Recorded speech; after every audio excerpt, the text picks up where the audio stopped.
আমি বাংলাদেশে একটা বাহিনী তৈরি করব, বাহিনীর নাম হবে মজনু বাহিনী। আল্লাহর পাগল।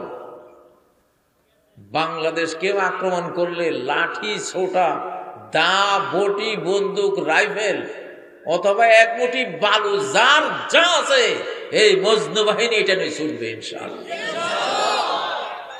এই দেশের উপর আক্রমণ করলে এই দেশের প্রত্যেকটা লতা পাতা সৈনিকে পরিণত হবে ইনশাআল্লাহ। প্রত্যেকটা শিশু, কিশোর, কিশোরী, তরুণ, তরুণী, আবাল, বৃদ্ধ, গোটা বাংলাদেশ দেশ রক্ষার সৈনিকে পরিণত হবে ইনশাআল্লাহ।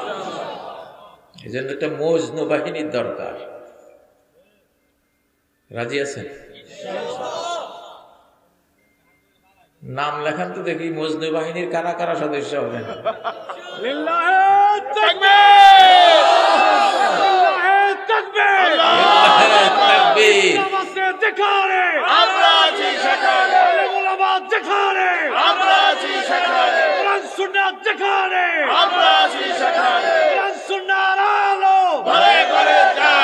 জীবনের সব জায়গায় জালো, জীবনের সব জায়গায় জালো।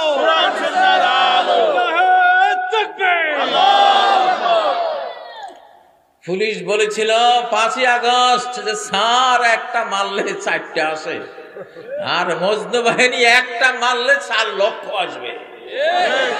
ঠিক আছে?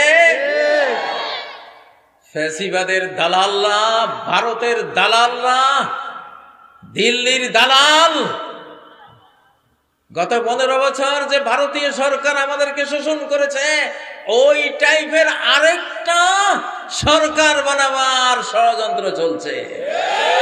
রুখে দেওয়া হবে, আল্লাহর কসম করে বলছি, রুখে দেব ইনশাআল্লাহ। পরম বন্ধু আল্লাহকে বন্ধু বানিয়েছি, ওই বন্ধুকে দিয়ে তোদেরকে রুখে দেব ইনশাআল্লাহ। বন্ধু যেদিকে যাবে, যেই কথা বলবে, যেই কমান্ড করবে, আমরা গোলামরা মজনু হয়ে পাখির মতো উড়ে যাব সেই দিকে ইনশাআল্লাহ। টাইগারের মতো ঝাঁপ দেব সেই দিকে ইনশাআল্লাহ। সিংহের মতো গর্জন করে এগিয়ে যাব ইনশাআল্লাহ।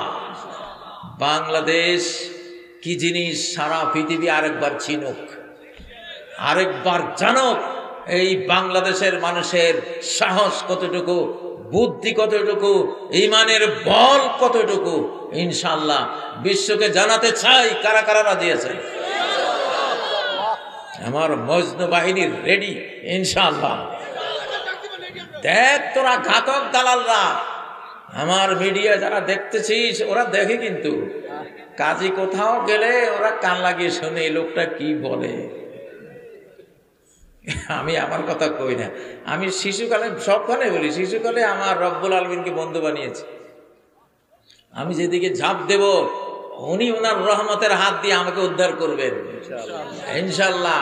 আমি জানি আমার এই বুকে পাক কোরআন আমি প্রতি 7 দিনে একবার খতম করি।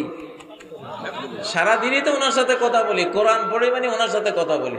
বলতেছিলাম মজনু বাহিনীর কথা। কি বাহিনী? আমাদের যারা সেনাবাহিনীর সদস্য আছে তারাও মজনু বাহিনীর সদস্য হয়ে যাবে। এমন স্পিরিচুয়াল টান আসবে, আধ্যাত্মিক টান আসবে, এক টানে আমার বাংলার সেনাবাহিনীর এক একটা সদস্য মজনুর মতো বন্দুক অস্ত্র কাঁধে দেশ রক্ষার যুদ্ধে ঝাঁপিয়ে পড়বে ইনশাআল্লাহ। এই দেশ নিয়ে কেউ চক্রান্ত করো না। আমি কথাগুলি আপনাদেরকে বলছি না, যারা আমি জানি কারা কারা ষড়যন্ত্র করে, আমি তাদেরকে বলছি। তারা বুঝতেছে, তারা বুঝতেছে কাজে কাদেরকে বলতেছে, ওরা তো শুনতেছে, ওরা বুঝতেছে। হ্যাঁ ভাইয়েরা, এখন হলো বাংলাদেশকে গরম রাখার সময়, ঠান্ডা করা যাবে না।